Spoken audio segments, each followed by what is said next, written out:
ariko njye navuga ngo bajye bibuka n'ikintu cyiza, ngo icyiza tukinesheshe ikibi, cyane bajye bibuka ko ari n'ikiza umuntu yaragukoreye. ufate amakosa ijana umuntu yagukoreye, tureba ikosa rimwe gusa ritarisanganya mu makosa ijana yagukoreye, yego ibintu bikomeza. ibyiza binesha ubundi nta bantu bakwiye kuba mu isi ngo bahangane bashwane. umuntu ajya atekereza avuga ngo ariko ejo nzamera gute, ejo nimva ku isi bizagenda bite. nta mpamvu zo guhangana n'umuntu. niyo mpamvu izi ngo zose zinahanganye. yiba n'umuntu yakwanga mugashwana, ukibera mu ibanga, ntujye no kwirirwa unabivuga, ukicecekera ukabigira ibanga. ngewe ndi umugabo wo guhamya, nzaba mama bagiye n'ingo zabo. hari ijambo first lady cyangwa se madamu Jeannette Kagame yashyize kuri Twitter kandi rikomeje kuba impamba y'urugendo ku ngo nyinshi cyane, rivuga ngo ndabasuje cyane inshuti mudemo gukurikira ibiganiro byacu bitandukanye buri munsi uko bwije n'uko bukeye. Ni ukuri muraba igiciro, muraba umumaro kuri twe. dushimiye ukuntu mugenda mudukurikira buri munsi kandi mukabitwereka muri comment, ndetse bamwe mukadusanga na inbox kugira ngo muduhe ibitekerezo ku biganiro dukora. Nitwa Bikemo, turi kuri EMTV cyangwa se Evangeliser le Monde TV. birumvikana nyine nous sommes ici pour évangéliser tout le monde. aho muherereye mwese ku isi hose turabasuhuje, dore ko n'ikinyamakuru cyacu gikora ku isi hose nk'uko twitwa. mfite umugisha ukomeye uyu munsi, ndi kumwe n'umuntu w'umubyeyi usa neza cyane muri iki kiganiro. si ubwa mbere tugiye kubana mu kiganiro, ni inshuro ya kabiri. bwashize twavuze ku bintu byinshi bitandukanye kandi mwarabishimye, murambwira ngo nzamugarure. ndamugaruye, ubu rero ndakugaruye. uragarutse. amakuru se? ndashima Imana. ko numva se ufite umwuka woroheje cyane, byagenze ute? yameze neza. nta kintu ariko kiragera. tureba hariho imbeho, ubundi nta kindi kibazo mfite. nta kindi kibazo. ntacyo. iyi mfite mbeho nayo n'amashimwe akomeye ufite amashimwe menshi. hari uherutse kuririmba we ngo afite indirimbo ngo ibihumbi. yumvaga ko umutima we hari ibintu arangije aravuga ngo nta rindi jambo nshaka kuvuga uretse gushima. Aline Gahongayire. Aline Gahongayire, iyo ndirimbo arayumvise? ndayikunda cyane. ivuze iki ku buzima bw'uyu muntu wicaye hano iriya ndirimbo? buriya Gahongayire ko yarayivuze yumvaga ko afite amashimwe, kuko nanjye mvuze ngo ndumva afite amashimwe yuzuye. none se Aline Gahongayire mu buhamya bwe azwi nk'umuntu wagiye ukomeretswa cyangwa ukomereka mu buryo butandukanye, ariko agahindukira akavuga ko afite amashimwe ndetse indirimbo ibihumbi. niko yasanze nta kintu gihishe cyiza muri ayo magambo. kuririmba wagombaga gusenga, kuko Bibiliya yavuze ngo niba ubabaye senga, niba wishimye ririmba. ariko we mu kababaro ke n'ibyo yahuye nabyo aravuga ngo reka ndirimbe. yumvaga ko buriya gusenga no kuririmba, ariko byose njya numva bisa nkaho bijyanye. ariko we yumvaga ko afite amashimwe, nubwo yahuye n'ibikomere yasanze hari ubyomora. asanga hari umuntu ufite amashimwe, ko Yesu yamwomoye ibikomere. yumva araririmbye, kuko iyo wishimye uraririmba. nanjye rero mfite amashimwe muri kino gitondo. boneyeho gusuhuza inshuti zanjye, Imana ibaha umugisha, bagire neza. bangira inama. hari umuntu wanditse muri commentaire avuga ati wa mugore va kuri YouTube nawe urashaka none uragarutse. ariko ndagira ngo mubwire ngo inzira abantu bacamo siko abantu bose bayicamo. inzira Yesu iyo yawe. inzira hari ukuntu umuntu aca mu nzira nyinshi, siko umuntu wese ayicamo. nahumure rero akomere. none se tutaribagirwa witwa nde? nitwa Mukamutesi Atanazi. nari kubyivuga. nitwa Mukamutesi Atanazi, ndi umudamu, mfite umutware n'abana 6. umwe? hari n'abafite nka 2 na 4 na 5. iyo wowe wumva ubishaka urabagira, ariko njye mfite umwe. ufite umwe? yego. Kandi umuntu numvise avuga ngo arashaka wa 3. iyi bari karande. karande ntabwo ni karande ushaka se cyangwa ntabwo iba ari umwuka ugenda ku muntu ahubwo adasobanukiwe. yego njye niko nabivuga, niko mbiciye. gushaka umugabo wa 2 se cyangwa wa 3 ni karande. kuri njyewe numva ari karande, kuko hari umwuka. ku kiganiro tugiye kuza gucamo turaza kumva, turaza kwisanga muri icyo kibazo. hanyuma rero ndashima Imana muri kino gitondo, ko nawe ushobora kuba kino kiganiro cyakuryoheye. njyewe ahubwo ubundi ndi kwibaza aho nza guhera byanyobeye. ndi kubona wuzuye amashimwe menshi cyane. ndashima Imana.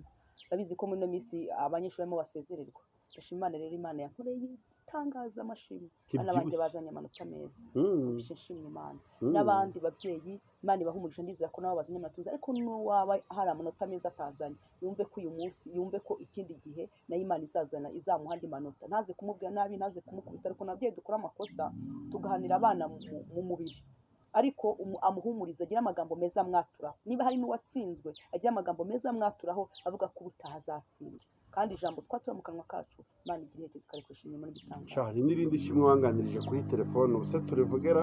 rihe bike Mm? bike rivuge ejo abanga rivuge ejo wari ufite agahinda rwose.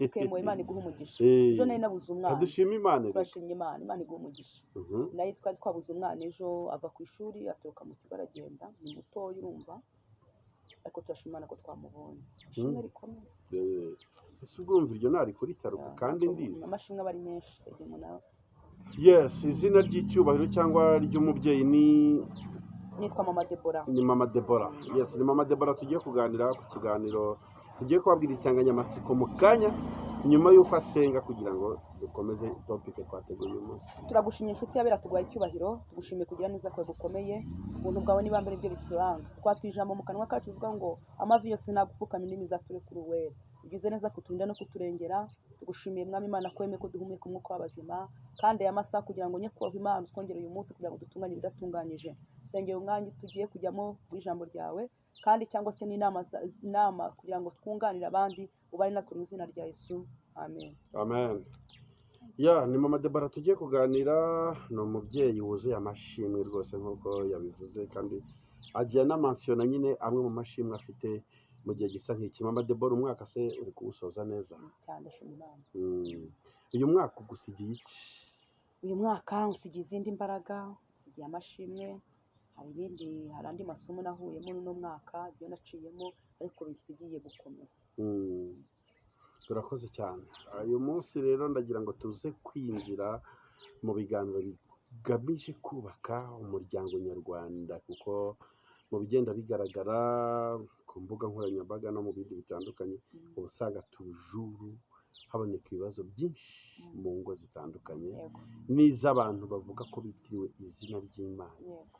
Yes, niye mpamvu wumva ubazaniye? Impamvu mbazaniye ni uko wavuze iby'urugo ni uko ni ugukomera natekereje ndavuga ngo hari amagambo 5 navugaho atuma umuntu ashobora gukora amakosa kandi asenga.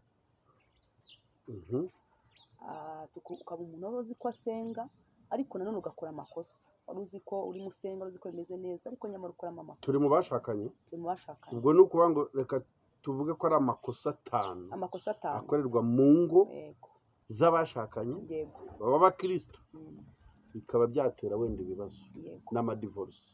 Iki kintu ko kiremereye cyane. Ikosa rya mbere twaza kujya mu ijambo nyuma. Ikosa rya mbere ni ugusenga hagati y'umugabo n'umugore ariko bagasenga badafite intego. Gusenga udafite intego ushobora gusenga hari ukuntu dusenga dushaka ko Imana iduha umugisha nk'uko tuwusaba ariko udasenga kugira ngo ukomere cyangwa ikibi n'ikiza n'ikizaza uzacyitwararemo. Ugasenga ushaka umugisha none wa mugisha mutawubonye niho intambara ziza zikaba ibibazo umwe ntiyunganire undi ukagusenga kuko Imana itampa iki kuko itadukorera iki ngiki ari no hazamo gushwana gashwana ugasanga ubuzima bubaye ukundi ariko musenga ariko ntihabaye kuba warasenze ufite intego kuvuga ngo Imana yaduha umugisha dushaka itanawuduha nta kibazo tuzakomezanya. Ikintu uri kuvuga kirakomeye kudasengera mu ntego kumva ko uzahuzwa n'umuntu kuko muzabona ibyo mwifuza ariko mwaramuka mutabibonye hakabaho gushwana hakabaho kutemerana. Rero icyo ni ikintu nacyo gituma urugo rusenyuka.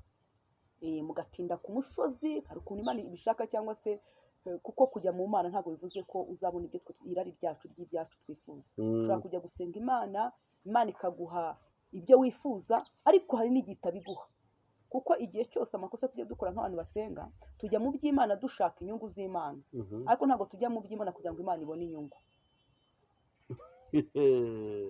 Aho rero ako kantu gasubiremo tujya mu by'Imana dushaka twebwe inyungu z'Imana ariko ntabwo twe tujya gusenga ngo tugende duha Imana mu bwami bw'Imana bugira inyungu. Ahubwo twe dushaka inyungu z'Imana, dushaka kuyisoromaho, ariko twe iyo nta kidukuraho. Yes, niyo mpamvu rero dukwiye kujya mu Mana tugasenga tugira ngo ubwami bw'Imana bwaguke, kugira ngo Imana ihabwe icyubahiro, kuko iyo ubwami bw'Imana bwungutse n'inyungu z'Imana turazibona. Niyo mpamvu rero ingo nyinshi zisenyuka, twasenze, twabwirije, twakoze ibyo, ariko hari icyo tutarageraho. Niho rero umuntu atinda mu butayu bagakora amakosa bagashwana. Iyo usenga udafite intego, igihe cyose urugo rurasenyuka. Yego mama, iyo usenga udafite intego ngo uvuge ngo ndiyemeje, byanze bikunze urugo ndugezemo ntago hazahora amahoro. Ndateganya ko amahoro adashobora kuboneka, ariko se amahoro nataboneka nzabigenza gute? N'umugabo naje kuvuga ati nindamuka ntasenze uyu mugore simuboneho iki, bizarangira. Ariko iyo usenze ufite intego uvuga ngo byanze bikunze iki kizashoboka, inzira Imana izashaka kunshishamo izazinshishamo, urugo rurakomeye. Yego, gusenga ni intego, gusenga ufite intego. Irindi kosa rya kabiri nabonye ni ukutamenya inkomoko uwo mwashakanye aturukamo. Kutamenya inkomoko ni iki? Ntabwo nzanye iby'ubwoko abantu bataza kubyumva. Inkomoko ni ukuvuga ngo kumenya imbaraga. Tuvuka mu miryango ya karande, imiryango y'ibigirwamana ba sogokuruza, abatubanjirije bakoragamo, kuko igihe cyose iyo gisekuru kisangamo. Gusa turashima Imana ko twakijijwe, kuko iyo wakijijwe neza, mvuge ngo neza, uwo mugozi uracika. Yego. Noneho niyo haje udusigisigi, umenya ko utwo dusigisigi tuje ukamenya uko turwana. Noneho ushobora gushaka mu muryango, ni byiza ko abashakanye baganira, ntibagire ahantu bahishanye. Ukamubwira imbaraga zabaga mu muryango, nkabwira utwaranye imbaraga zabaga mu muryango ziturwanya mu muryango mvukamo, nawe akambwira imbaraga zirwanya mu muryango avukamo, tukabasha gusenga. Ni naho amakosa cyagiye wambwiye ngo hari igihe ngo abantu bashaka 3 cyangwa 4 5, niho uyu mwuka uzingiyemo. Hari igihe ushaka muri karande yenda batubaka, hakaba hari umwuka wo kutubaka. Noneho wowe ukabona umugabo mugiranye ibibazo, nyamara ntabwo ari we. Buri usengeye mu mwuka wasanga atari we. Noneho n'umugore nawe arakunaniye, nyamara n'izambaraga zirimo zimurwanya ntabwo ari we. Ariko iyo usenze uri mu mwuka, hari igihe usanga wareba ibintu bimwirukaho ukumva ugize impuhwe.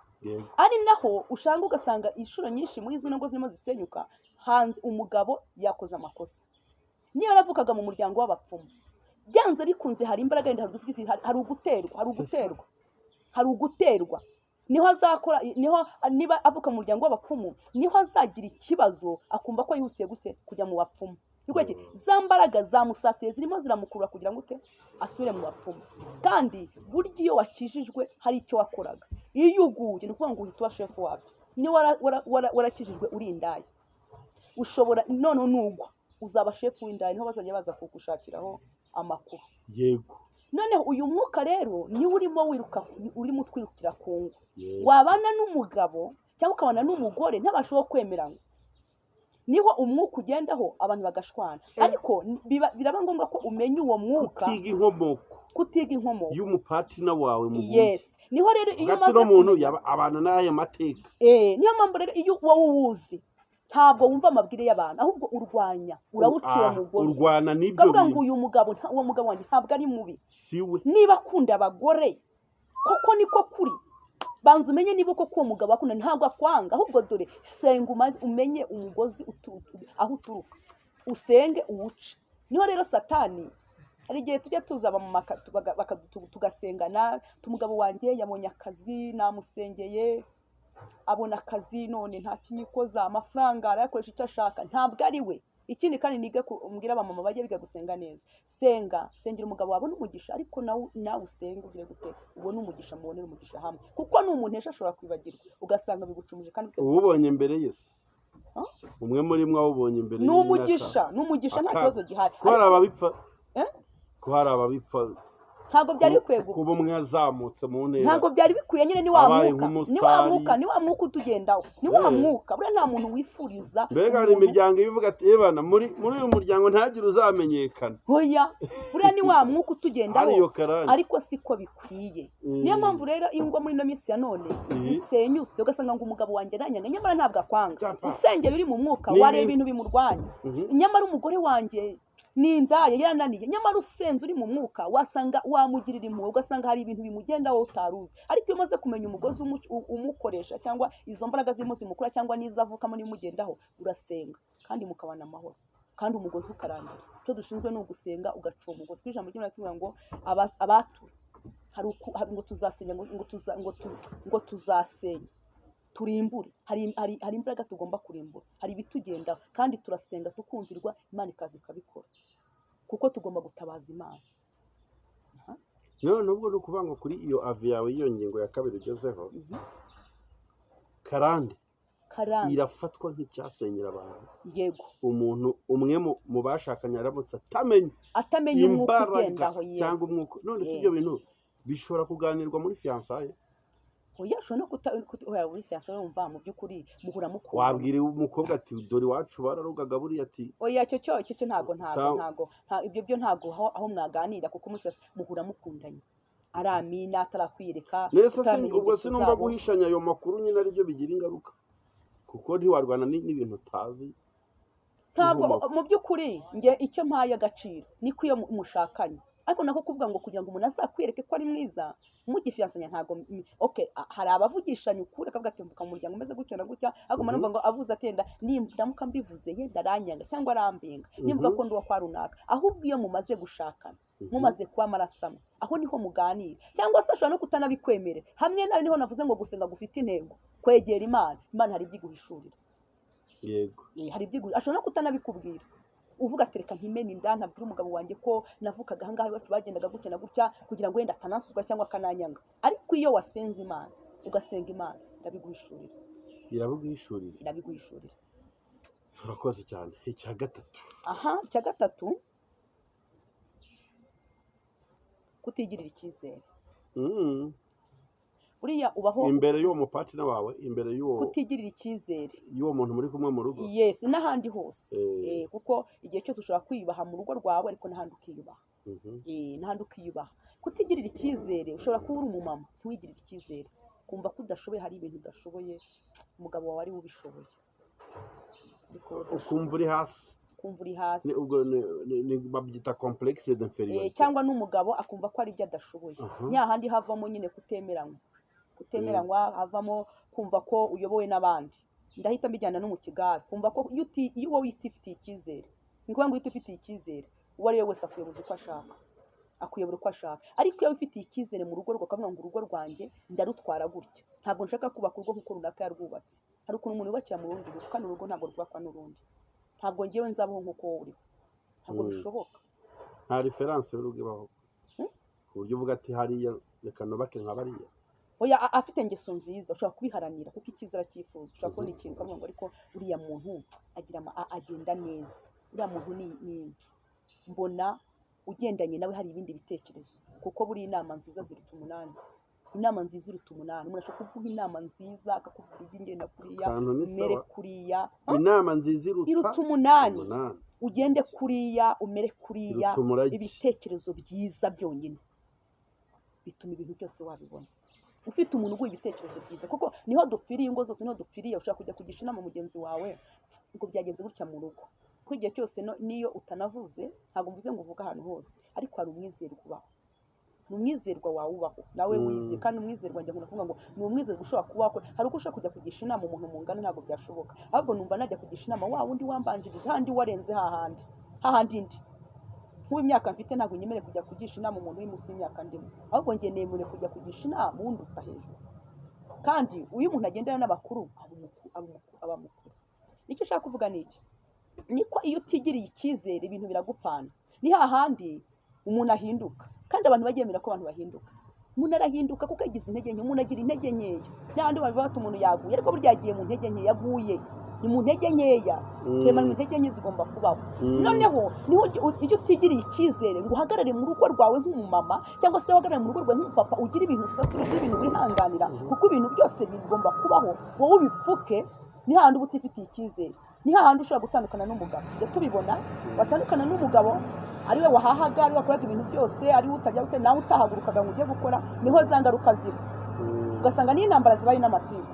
Ariko iyo ufitiye icyizere mwarubakanye kwizera cyangwa mwarubatse icyizere mu rugo rwanyu, nyuma mukagira icyizere, umugabo nawe akakugira icyizere, mukabana. Ni hahandi usanga ugasanga iyo udafite icyizere, ufashe abana 5 cyangwa 6 ubajyanye ku murenge, ugiye kumurega kubera ko atampinduza, nyamara umurenge mwagiye ugiye kubasezeranya munakundana ntibari banahari, urumva. Ariko iyo ufite icyizere uhita uvuga tokebo, niba umugabo arahindutse, ariko niba ahindutse kuko mfite icyizere, ukampagarare muri uno rugo, kandi uhagarare mushaka igisubizo, ushaka ko agize mu ntege nkeya, arahindutse nyine yabonye isi. Kandi abantu bemere ko hari igihe isi ikuzunguza, isi izunguza umuntu, isi izunguza umuntu akumva ko icyizere agitakaye. Ariko iyo babiri batakaje icyizere, ni handi wa muryango usenyuka. C'est ça. Mwese iyo muhuye mugatakaza icyizere, niho umuryango usenyuka. Ariko iyo umwe hagati afite icyizere, umwe niyo agize mu ntege nkeya cyangwa se hari ikindi kibazo kiba, cyangwa se kwibagirwa kubaho, turi abantu, imitima y'abantu ijya yibagirwa. Ariko iyo umwe afite icyizere, yumva ko ibintu byose bishoboye kandi birashoboka. Rero ni hahandi abantu bashwana bagapfa ubusa, ugasanga mu by'ukuri mwarakundanaga ejo, ariko mugiye ku isi yose, mugiye kwiha rubanda, ibitekerezo byanyu bise bihinduka nk'iby'abana batoya. Ugasanga niho umwana muto agateka ko papa ufite. Njye nigeze kugana n'abana, maze kugana n'abana 3 bafite imyaka mito cyane, bashatse bakiri abana bato cyane. Ndabaza ndavuga niko kuki mwashatse mukiri batoye, ni ukubera iki? Barambwira ati mami, twagiye gushaka kubera induru za papa na mama, nizo twahunze, papa na mama nibo nahunze, ndahunga njya kwishakira. Urumva mu by'ukuri ntagiye gushaka kuko yakundanye, ntagiye no gushaka kuko igihe cyageze, ahubwo agiye gushaka iki? Kubyahunze, ari guhunga, arimo arahunga. Noneho ya myaka yari kuzaba agiye gushakamo, niyo myaka ahubwo agiye kujya guhura n'umuruho. Urumva ko ari ikibazo gikomeye. Rero nagira babwire ngo yaba ari umugore n'umugabo bagira icyizere. None se ko abantu bagize ukavuga ngo kubaza, kugisha inama, ko hari igihe tujya kugisha inama abantu bakatugira inama zishingiye ku ntege nke zabo, nk'umuntu haba hari ibintu runaka byamunaniye, akavuga ati nawe genda ugira uki. Kuko njya mbona kuri YouTube hari umuntu ushobora guhagarara, ari umubyeyi, ari umupapa, ari umumama, kumva aravuze ati ngewe urugo rwarananiye ariko niteguye kongera gushaka, ndetse no kongera gushaka, ndetse no kongera gushaka. Wamwikubita wagize ikibazo nawe mu rugo gutya, ati nawe bikora uki? Uriya mu kijyanye no kumva inama aho ntabwo wakwiye ubundi bwenge. Hari umukozi w'Imana umwe nkunda, bavuze iryo jambo, aravuga ati hari abantu bajya baraswa bakajorete, baraswa bagakomeza bakajya mu bundi, ntago bagakomeza umukino. Uri uzarebe niyo uri mu kibuga cy'umupira, uri uvunitse uvamo, ntabwo ugomba kurwanya ngo ukomeze ukine, uvamo bakajya kukuvura kuko uba warashwe, cyangwa se uba ubaye kajorete, ubuvunitse, nta mbaraga uba ugifite. Rero mu by'ukuri ntabwo tukwiye kudefanda intege nke zacu ngo tuzizane mu bibazo, twerekane intege nke kandi tuzizane, kuko twazasanga twarishe benshi. None ubu nta bantu bica abandi se? Birashoboka kuko babica no mu mwuka, kandi burya umuntu wangirije mu mwuka, barwaye bwaciye mu mwuka, birakomeye kugira ngo uzamuvure.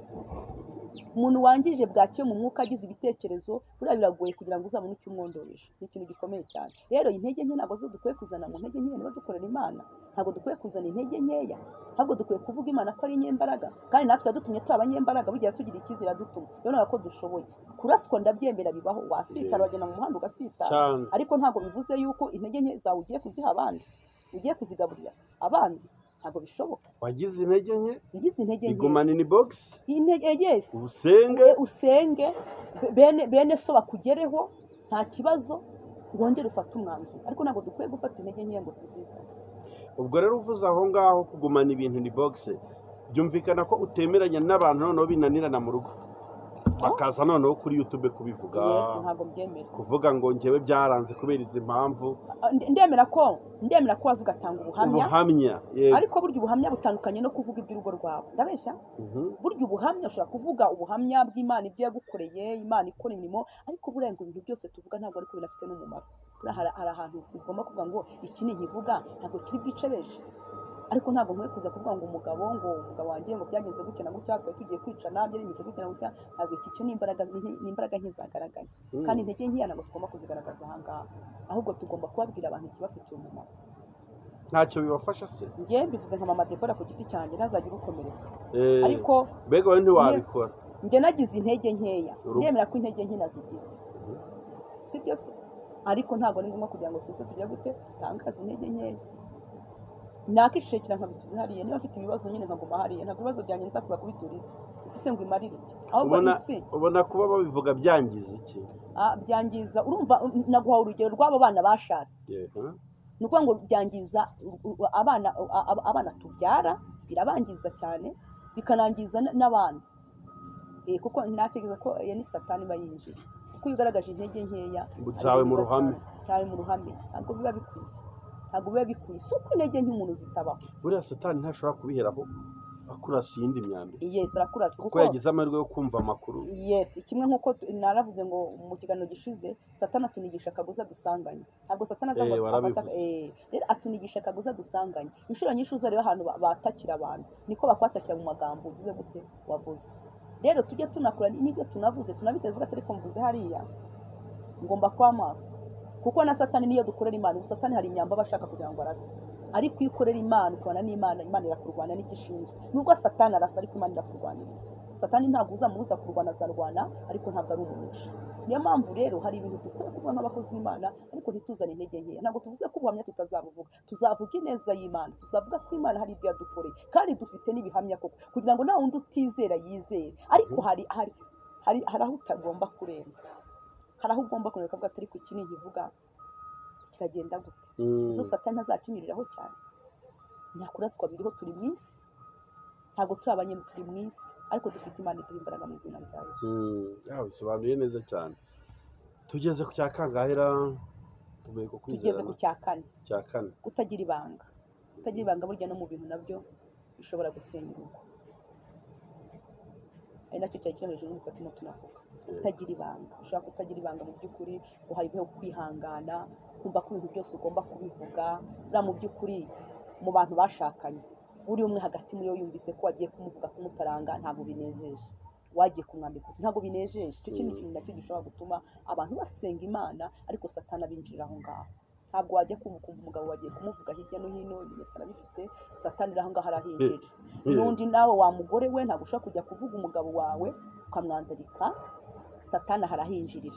Mu by'ukuri uwo ni umwuka winjiye mu rugo ushobora gutuma nabwo ikibazo nacyo kiba. Nubwo musenga ariko ako kagozi mwarakishumitse. Kutagira ibanga. Mama Debo, urihangana gato kuko turi mu kiganiro cy'umuryango. Nuvuga icyo kintu ndagusaba gutanga inama ndetse mpresize naho twohereza izo nama. Hari urugo rw'umuvugabutumwa bita Ikirezi Esther washakanye na Azariya. Tumaze iminsi tumenya ikibazo cyabo kandi kije kuri social media mu itangazamakuru, kizanywe n'umugabo, nubwo n'umugore nyuma yaje kugaragara kuri televiziyo agira icyo ashaka kubivugaho. Buriya uko wumvise, kuko nzi gukurikirana social media cyane, uko wumvise iby'uru rugo tubihuje n'ikiganiro turi kuganira n'izi ngingo 5 turiho tuganira, icya mbere wumva ari ingingo yabatsinze. Satani akagozi yabanigije niko nyine bose, ntabwo ni satani wabikoze. Undi umwanzi araza, kandi iyo turi abakozi ntabwo dukwiye kurwanira mu mubiri. Satani ikintu abashaka kugira ngo urwanire mu mubiri. Rero ikintu iyo cyaje ntabwo nshaka agiye kubatinda, si ushaka kuvuga bari ko ntacyo nshaka kuba bashaka ko nanjye ndubatse. Kandi igihe cyose iyo ngo mwene so aguye mu iteme uba amaso ukareba kandi ukajya kumukuramo, ahubwo ntabwo ujya kumucociramo ngo uzane n'amabuye ukubite. Icyo navuga ngo ni umwanzi wabasabye, ahubwo icyo nifuza nk'umukozi w'Imana niko nifuza ko satani yarashatse kubashyira aha bakura bose bakongera bakumvikana, bakemeranwa, ko nta wundi buze kuvuga uyu ngo mvuge n'uyu nguyu nanjye. Kandi ubu ngubu Imana iri mu gihugu cyo mu ijuru, tujye tugira ukuri. Kuko buriya umbwiye icyangirira umugisha ni umugisha kuri ngewe, nubwo utacyemera, ariko nyamara iminsi iri imbere nzahita nicuza ngo nyamara ya nama narayumvise. Navuga ko ari umwanzi wasabye ko satani ajya yinjira mu rugo, dayimoni wamuhoza cyane. Barakora abakozi b'Imana bajye banabifata. Hari abantu bavuga ngo ariko kuki abakozi b'Imana basa kutwereka ibindi, ntabwo byari bikwiye, ariko bajye bibuka ko satani wamuhoza yinjira mu rugo. Nibyo navuze, zambaraga ntabwo ateraho ubutunzi butari. Niyo mpamvu navuze ngo zambaraga, iyo hatabayeho gusenga ngo wimbike usenge umenye imbaraga zibarwanya, satani arabinjirira. Rero navuga ngo ni yakarandi, ni za mbaraga ziba zazamutse zikaza zikabahora. Icyo navuga rero, navuga kuri uwo muryango n'undi wese uzavuka n'abandi bose byaba byarabayeho bagafata iso bagashwana, ni ukuvuga ngo nibongere bahuze amaboko basenye satani bashaka kubashyira, izina ry'iteka rishyirwe hejuru. Nabasaba ngo bumvikane kandi no kugira umuntu wiyemeraho ngo uyu nguyu ngo azane impamvu, ibyo byaranyishe. Mwe muravuga ngo ibyacira ntimubyibuhe. mu mwuka urimo mwinshi cyane kandi mwiza, ubona hari ibyiringiro bitanga ko bashobora gusubira? Ngiye ku bwanjye nk'umukristo njyewe ndabifite, ntabwo ari itegeko kuri ko, ariko kuri njyewe numva mbifite nk'umukristo, nka Kristo w'umukristo, umugabo ari umukristo, bashyire satani hasi, bubake, komeze bubake, barere umwana wawe, Imana ibahe n'abandi. Icyo nicyo twifuza nk'abakozi b'Imana. Rero kuko icyo ngicyo tugiye kuvuga ngo hoya hari amakosa ngo ndefanda aya ngaya, ntabwo twaturimo tugenda neza, nta nibwo twaturimo twereka isi, ahubwo turashaka kwereka isi ko dufite Imana ikora, dufite Imana ishoboye byose. Niho navuze ngo satani yaza akarwanya, ariko ntabwo yanesha. kubika ibanga Kaba umwizerwa cy'umuntu wawe. umuntu yaza mu rugo rwaje kukubwira ikintu ukamugirira ibanga, ukamubwira ati ahubwo dusenge, ikibazo dusenge, Yego, ukumva ko ugize gute umugiriye ibanga. yego, Mu rugo mwaba mukennye nta kibazo musenge, Yego. ibyo naryo ni ibanga. Kumva ko uri umwizerwa mu ibanga, kuba umwizerwa yego, ukagira ibanga, ariko ntabwo ibintu byose ariko mva ngo uze, ariko uzi ko hari igihe umuntu aza akavuga ikintu ariko ujya ngavuga ati reka mukubite, reka musebye, ntihazagire n'umuntu unamuha n'amazi yo kunywa, reka mvuge ububi bwe, ukaba wumva ko ari cyo witeze, kuko burya iyo umutima wazinutswe, kuko ntacyo utavuga.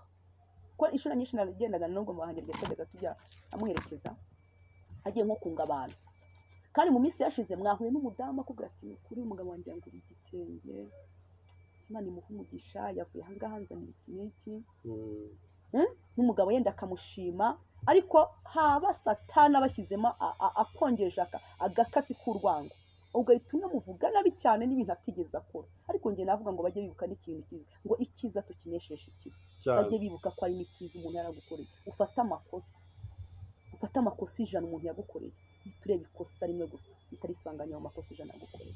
Yego, Ibintu bikomeza. ibyiza binesha. Undi nta bantu bakwiye kwa mwisi ngo bahangane bashwane. Umuntu ajya atekereza avuga ngo ariko ejo nzamera gute, ejo nimva ku isi bizagenda bite. Nta mpamvu zo guhangana n'umuntu. Niyo mpamvu izi ngo zose zinahanganye, yiba n'umuntu yakwanga mugashwana, ukibera mu ibanga, ntujye no kwirirwa unabivuga, ukicecekera ukabigira ibanga. Ngiyewe ndi umugabo wo guhamya, nzaba mama bagiye n'ingo zabo bagenda batandukana n'abagabo babo, abagabo bakabata bakagenda, cyangwa se n'abagore bagakora amakosa. Ngende ku mpande zombi, ntabwo ndi buze gufata abagabo ngo mbashyire mu kato cyangwa abagore mbashyire mu kato, ku kibazo kingo, ariko hagati umwe bakagira ibanga bagaceceka, ariko umwe akiruka isi, ariko agahita atekereza akavuga ati ariko si ubundi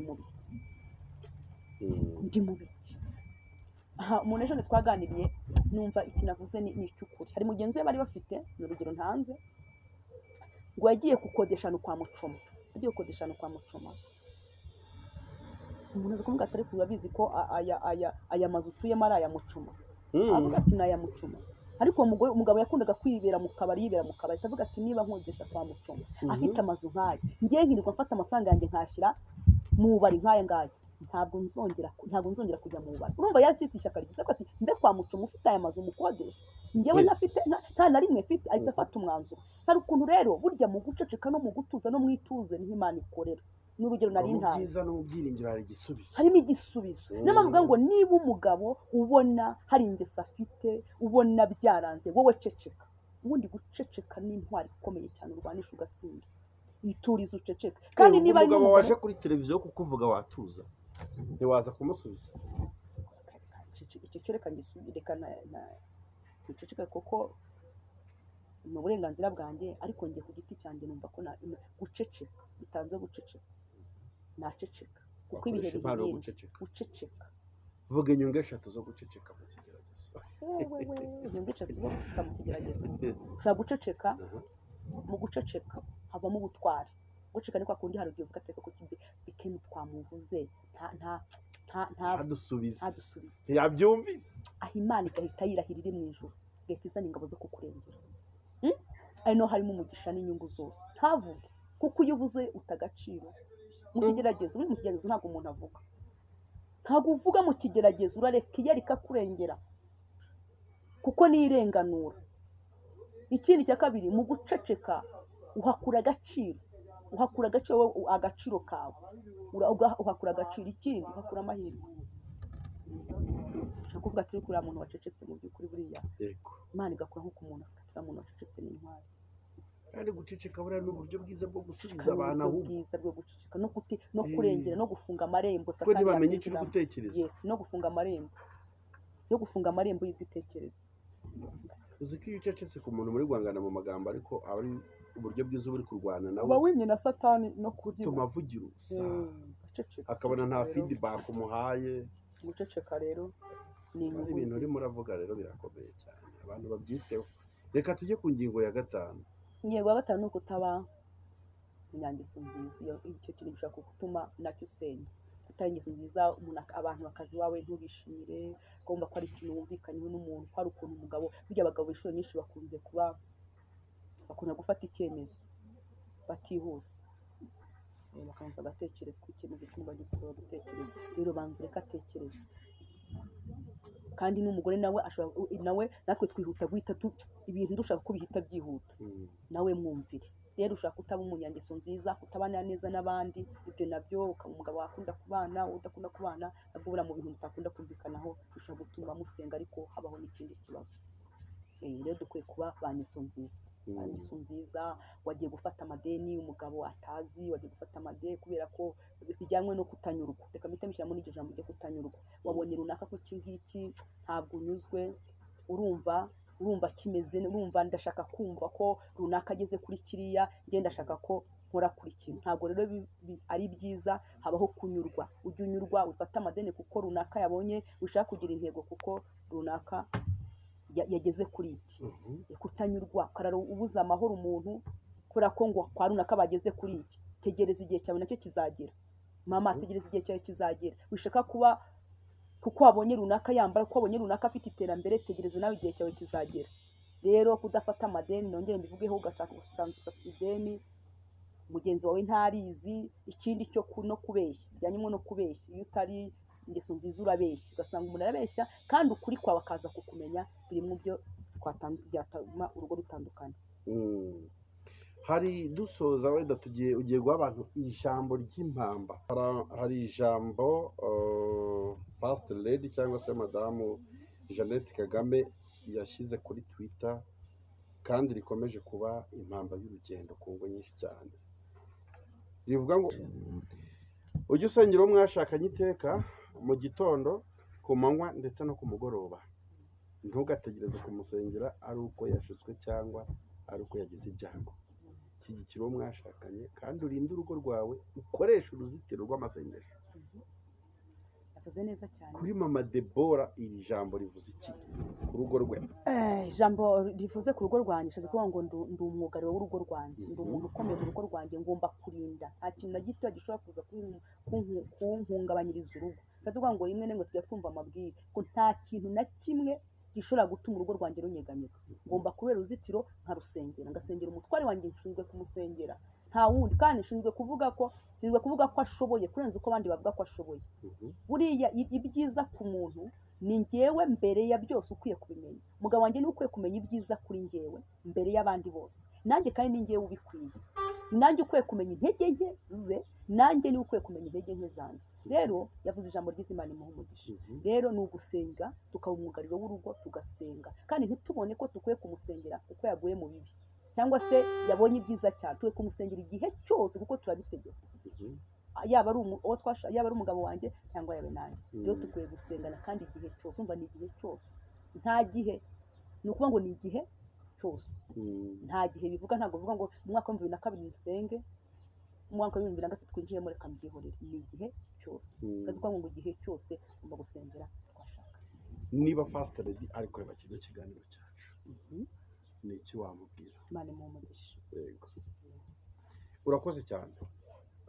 Tugiye noneho kuza tureba impamba y'urugendo, impamba nyamukuru y'iki kiganiro. Waha abadukurikiye cyane cyane abashatse n'abitegura kwinjira mu rugo, ni iyihe noneho dukoresheje ijambo ry'Imana? Reka dusome ijambo ry'Imana mu Migani igice cya mbere, ni umurongo wa 7 gusa, niwe ndi busome. Avuga ngo kubaha Uwiteka ni ishingiro ryo kumenya, ariko umupfapfa ahinyura ubwenge n'ibibwirizwa bye. Ni ukuvuga ngo abantu bubaha Uwiteka. Ntabwo ndi bujye gukomanta ngo njye murinde, ni bubaha Uwiteka. Kubaha Uwiteka ni ishingiro ryo kumenya, abantu nibubaha uwiteka bazamenya umugore umugabo. Ikindi buriya mu gukorera imana, kubaha imana ni uguca bugufiya, ni ukwemera.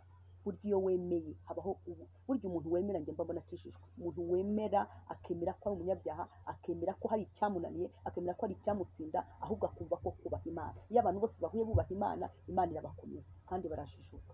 Imana ibaha umugisha. Ya Imana iguha umugisha cyane.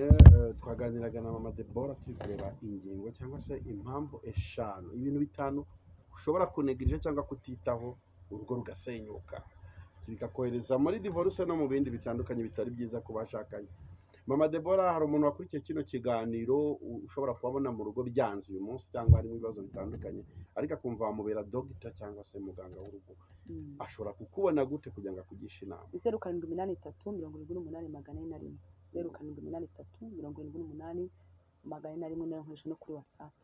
Imana ibamugishe. Reka dusenga Imana. Turagushimye inshuti yabera mu izina rya Yesu, rwo kwizerwa no kwiringirwa. Turagushimye ko wabanye natwe, mwami wacu. Tugusabye imbaraga zo kunesha turi hano ku isi. Tuzi ko ari imiyaga myinshi tunyeganyeza, ariko nitukwikomezaho nyakubahwa Imana nta kintu tuzaba. Muri ibyo byose mukuravuga ngo ugufite abafite byose. Mu izina rya Yesu ndasengera abashakanye kugira ngo ubahe imbaraga, utugire neza, utwiteho, ingo zacu nyakubahwa Imana uzihagararemo, kandi uduhe ubwenge no kujijuka, mu izina ry'umwami wacu Yesu, amen.